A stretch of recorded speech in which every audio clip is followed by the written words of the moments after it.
सौराष्ट्र समाचार bureau news. Ulhasnagar में करोड़ों की पारिवारिक संपत्ति और आभूषण को लेकर हुए विवाद ने गंभीर मोड़ ले लिया है।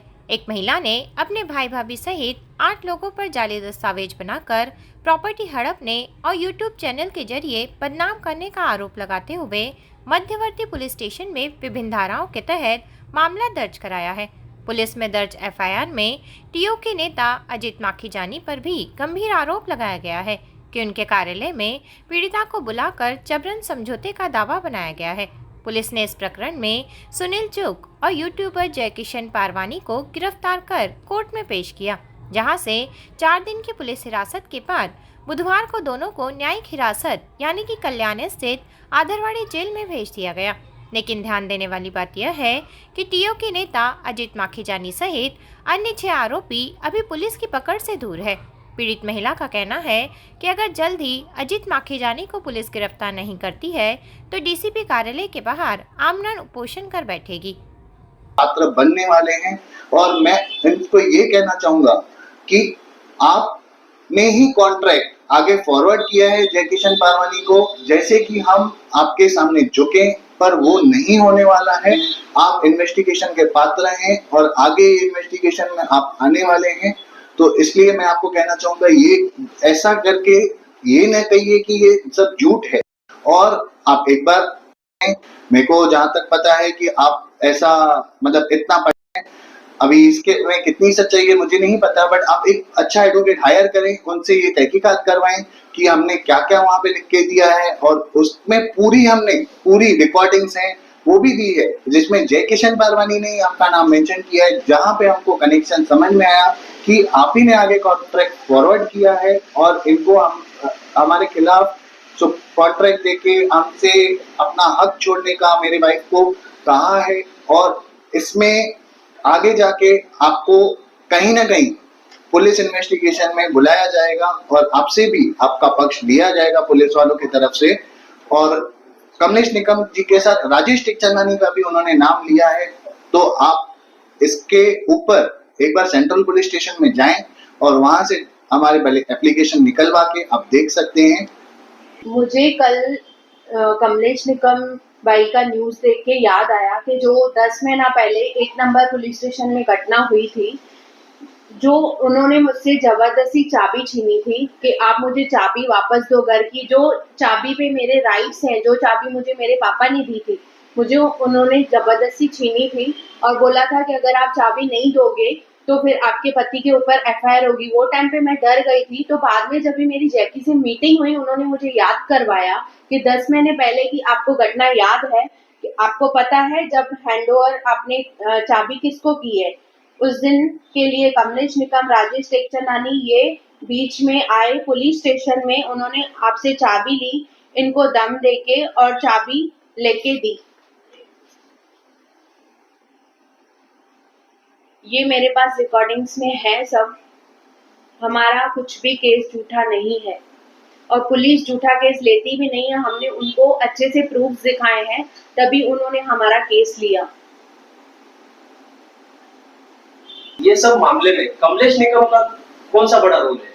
मेरे को ऐसा लग रहा है कि वो 10 महीने पहले से ही इनका प्लानिंग शुरू हो गया था, और जो सुपारी है वो कमलेश निकम जी ने ही और राजेश टिकचंदानी ने आगे फॉरवर्ड किया है जयकिशन पारवानी को। और इनके जो पूरी टीम है ये एज अ टीम काम करते हैं, जिनमें दीपक रंगीला और अजीत माखीजानी भी शामिल हैं। और जैसे जहाँ पे जो कॉम्प्रोमाइज हुआ, जिसके सामने टूटा, वहां पे ये फुल स्टॉप लगाते हैं, और जैसे हम नहीं टूटे तो ये कंटिन्यू करते रहते हैं। कोर्टे केस दाखिल करवाना, लोगों को सुसाइड करने पे मजबूर करना और उनकी जिंदगी तहस नहस करना। मैंने तो सुना है किसी ने एक अपना अंगूठा काटा था अपना एफआईआर करवाने के लिए।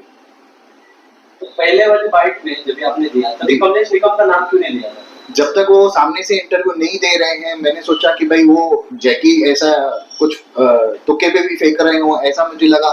बट अभी जब वो सामने से आए हैं तो मुझे लग रहा है ये एज अ टीम ही काम करते हैं।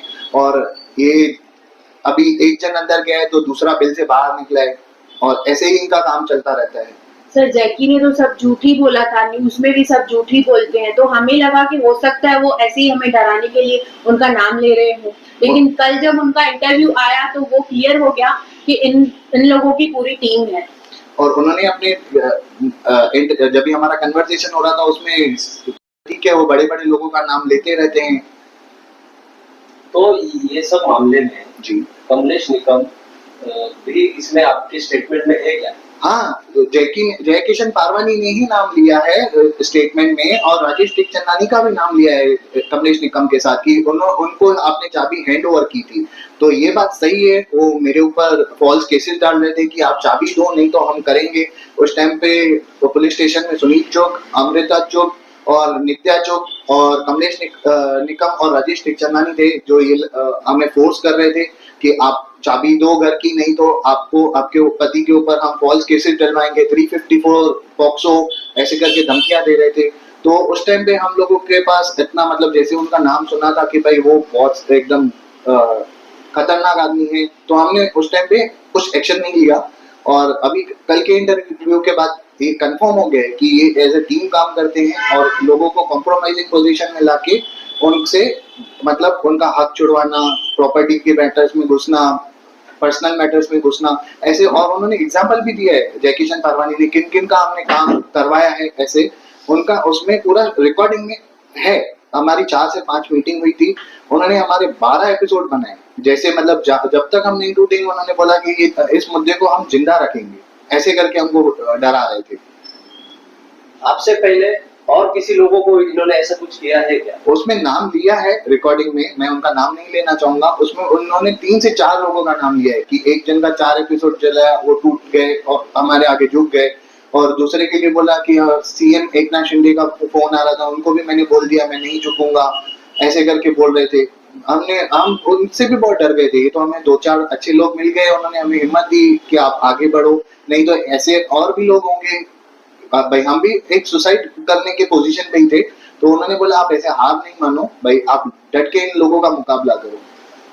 तो ये सब में आप, उन्होंने ये भी बोला कि भाजपा नेता आपको सहकार्य कर रहा है, तो ये कहाँ तक सही है? जी, ये एक हम किसी पॉलिटिकल पार्टी से नहीं है और हम किसी भी पॉलिटिकल एंगल से नहीं है। हम आम आदमी है और हम अपने हक की लड़ाई लड़ रहे हैं, और इसके लिए हम पूरे हमें पुलिस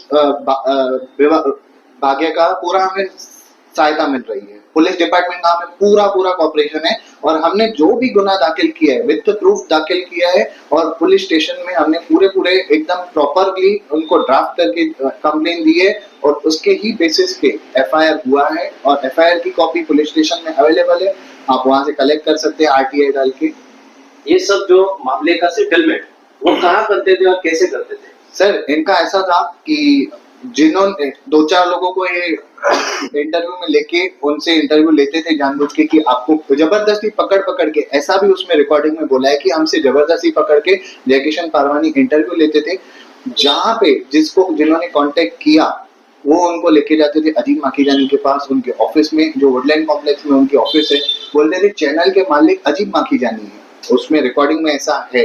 तो हमने उनको बोला कि भाई वो बोलेंगे बंद करेंगे, तो उन्होंने बोला हाँ वो बोलेंगे बंद करेंगे तो बंद हो जाएगा, शांति हो जाएगी। पर वहां पे जाने के बाद तो एकदम ही अलग से एकदम सिचुएशन होती कि उन्होंने बोला नहीं, वो ऐसे बंद नहीं करेगा जैसा वो बोल रहा है जैकी, आपने किया तो बंद होगा, नहीं तो भाई वो अपनी प्रैक्टिस चालू रखेगा, ये उनका स्टाइल है, ऐसे करके उन्होंने बोला। तो हम डर गए वहां पे कि भाई ये तो अलग, मतलब ऐसे करके हमको उल्लू बना के वहां पे हमको लेके गए दीपक ममतानी जी। और वो बोलती है यही हमारी स्टाइल है, हर किसी की अपनी स्टाइल है, हमारी ये स्टाइल है, हम इस वे से करते हैं काम। और बोला कि आप मतलब ऐसा अगर कुछ करोगे रिकॉर्ड वगैरह तो हम आपके पीछे लग जाएंगे, ऐसा भी हमको बोला गया। और सर अभी जैकी पुलिस कस्टडी में है, वहाँ पे हमारे सारे एविडेंस हैं, आपको चाहिए तो आप जाके चेक कर सकते हैं एक बार। अभी पुलिस प्रशासन से आपकी क्या मांग है? हमें पुलिस प्रशासन से जस्टिस की मांग है। उन्होंने हमें बहुत कोऑपरेट किया, और मैं चाहूंगा कि अच्छे से सारे जो भी और एब्सकॉन्डिंग लोग हैं वो भी अरेस्ट हो जाएं, और इन्वेस्टिगेशन में जिन का जयकिशन पारवानी ने नाम लिया है उनको भी बुलाया जाए, और उनका क्या क्या रोल है उसके ऊपर तहकीकात की जाए। हमारी मीटिंग्स में एक ये भी है, उन्होंने किन का कितने में सेटलमेंट कराया। जैसे एक महाराज के लिए हमारे से पहले ही वो वहां से निकल रहे थे, उन्होंने 4 लाख रुपए में मैट्रिमोनियल डिस्प्यूट सॉल्व करवाया है, और दूसरे का एक 377 जबरदस्ती दाखिल करवा के उनको अरेस्ट करवाया, और उनसे 15 लाख रुपया सेटलमेंट करवाया और ऐसे कहा है कि 4-4 बजे तक वो उनके लिए काम कर रहे थे।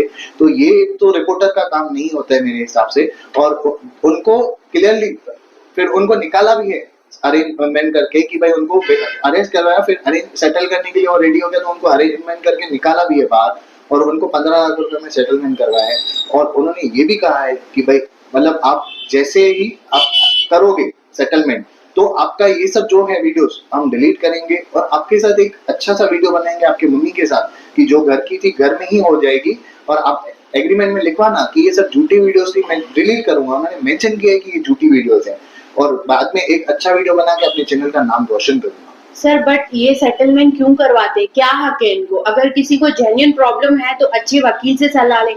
पुलिस है, सब है, कोर्ट है, लेकिन हम लीगली जाएंगे ना, क्यों इनके पास क्यों जाएंगे? हमें सेटलमेंट नहीं करवानी है। हम इनके पास इसलिए गए कि हमारी बदनामी रोक दें। जैसे अजीत माखीजानी भैया का इतना नाम है, वो बोल रहे थे इतना मेरा नाम है, मैं गलत काम कुछ भी नहीं होने देता हूँ अपने चैनल में, पर हमें पता चला ये उनका ही चैनल है, वो ही उनके ऑनर है। अगर किसी को प्रॉब्लम है तो प्लीज मैं आपसे रिक्वेस्ट करूंगी कि आप अच्छे वकील के पास जाएं। कोर्ट्स खुली हुई हैं, पुलिस फोर्स है, उनसे हेल्प लें। इनसे हम हेल्प क्यों लेंगे सर? ये कौन होते हैं? इनका क्या राइट है, क्या हक है? इन्होंने टेक्निकली एक इलीगल कोर्ट चला रखी है कि एक साइड के कॉन्ट्रैक्ट लेते हैं और उन दूसरे की वीडियोस बनाते हैं, उनके ऊपर दबाव डालते हैं बदनामी का और जानबूझ के एक ही टारगेट करते हैं कि भाई किसी न किसी के साथ इनका नाजायज संबंध है। ऐसे करके जैकी पारवानी जानबूझ के दूसरे वाले पार्टी से पूछता है और दूसरे वाली पार्टी अभी उनको तो अपना काम निकलवाना है तो हाँ बोल देते हैं वो मजबूरी में, जैसे इनकी मम्मी ने भी कहा। एक दो और वीडियोस भी हैं और फिर उसके बाद ये एक एफआईआर करवाते हैं प्रेशर बनाने के लिए। अगर तब तक कोई आदमी नहीं टूटा, जब तक नहीं टूटा इनका प्रैक्टिस चालू रहता है। उन्होंने रिकॉर्डिंग में भी कहा है कि हमारा प्रैक्टिस चालू रहेगा। ऐसी ही ताज़ा तरीन खबरों के लिए कृपया हमारे चैनल को लाइक, शेयर और सब्सक्राइब करिए। अपने आसपास की खबरों और अपने सामाजिक, सांस्कृतिक, शैक्षणिक एवं व्यापारिक प्रतिष्ठानों के प्रचार प्रसार के लिए मोबाइल नंबर 7208492241 एवं 9321652352 पर संपर्क करिए और देखते रहिए पीडीओ न्यूज़ सौराष्ट्र समाचार।